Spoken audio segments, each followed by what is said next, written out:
रायगडच्या पालकमंत्री पदाबाबत अजित पवार यांनी आता एक मोठं वक्तव्य केलं। तुटेपर्यंत ताणलं गेलं, आता थांबलं पाहिजे। अनौपचारिक गप्पांदरम्यान अजित पवार यांनी हे वक्तव्य केलं। सामंत, तटकरे आणि गोगावले यांच्याशी चर्चा झाली आणि लवकरच निर्णय घेणार असंही अजित पवार म्हणाले। त्यावर अजितदादांनी एक पाऊल पुढे टाकल्यास आम्ही 2 पावलं पुढे टाकू, आम्हालाही वादविवाद करण्याची काही हौस नाही असं भरत गोगावले यांनी म्हटलं।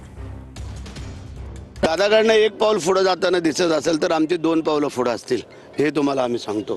कारण काय आलंय, आम्हालाही हौस नाही आहे की वादविवाद करून राजकारण करायचं, संघर्ष करून, परंतु प्रत्येकाने समजून घेणं गरजेचं आहे।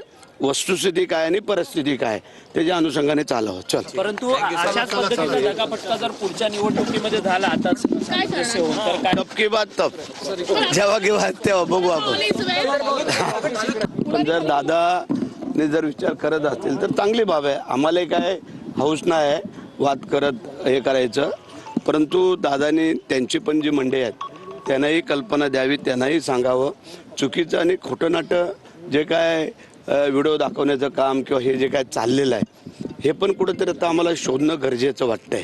कारण आरोप प्रत्यारोप हे होतं ठीक आहे, परंतु बदनामी एखाद्याची जाणून बुजून करणं की त्याच्यामध्ये काय तथ्य नसताना हे पण थोडंसं वरिष्ठांनी त्याचा शोध घ्यावा असं आम्हाला वाटतंय। कुंभमेळ्यासाठी 25,000 कोटींचा निधी दिला असं इम्तियाज जलील म्हणाले। मग ख्रिसमसलाही 1,000 कोटी द्या। एमआयएमचे माजी खासदार इम्तियाज जलील यांनी सरकारवर टीका केली। नासिक के अंदर कुंभ मेला होने जा रहा है, जिसके लिए हुकूमत ने 25,000 करोड़ रुपए का फंड इस कुंभ मेले के लिए सैंक्शन किया है।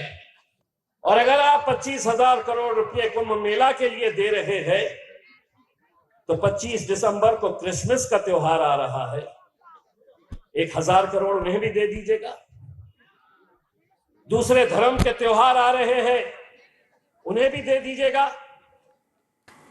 अर्जेंटिनाचा फुटबॉल स्टार लिओनल मेस्सीने आज हैदराबादमध्ये तो दाखल झाला आणि यावेळी रेवंत रेड्डी आणि मेस्सीच्या संघादरम्यान मैत्रीपूर्ण सामनाही खेळला गेला। हा सामना बघण्यासाठी लोकसभेचे विरोधी पक्षनेते राहुल गांधी हे देखील पोहोचले होते। मैत्रीपूर्ण सामन्यादरम्यान राहुल गांधींनी स्टँडमधून सामन्याचा आनंदही लुटला।